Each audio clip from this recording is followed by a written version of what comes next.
अवामी national party के रहनुमा और साबिक वफाकी वजीर गुलाम अहमद बलोर का कहना है कि अलीम खान की गिरफ्तारी दिखावा है। अलीम खान की गिरफ्तारी हाथी के दांत दिखाने के और खाने के और के मुतरदिफ है। अलीम खान की गिरफ्तारी कौम के साथ मजाक है, उनका भी वही होगा जो अलीमा खान का हुआ। पेशावर में अपनी रिहाइश गाह पर प्रेस कॉन्फ्रेंस में गुलाम बलोर का मजीद कहना था कि मौजूदा हुकूमत ने पाकिस्तानी करेंसी की अहमियत खत्म कर दी। गरीब आदमी के मुँह से निवाला छीन लिया गया। महंगाई का सुनामी मुल्क को कौम को तोहफे में दिया गया है।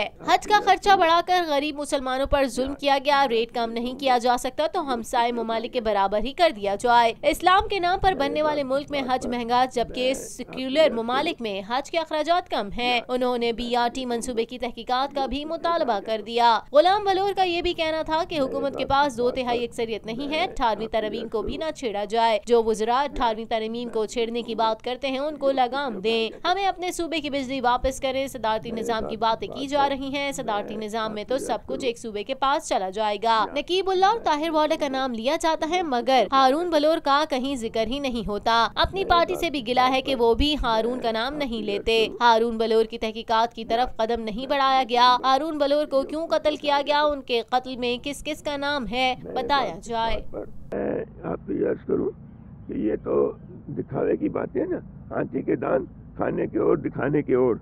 बस मुझे तो यही नजर आता है कि अलीम खान को लेकर गए उसको साफ सुथरा करके फिर आपके पास भेज देंगे कि उसने तो हुकूमत का कोई माल नहीं खाया। तो ये उसके साथ वही सलूक होगा जो हलीमा बीबी से हुआ है। वो भी हलीमा बीबी की तरह अलीम खान का भी यही होगा और कुछ नहीं होगा। लेकिन लोगों को धोखा देना है और लोगों के साथ मजाक है। कौम के साथ और मुल्क के साथ एक मजाक है।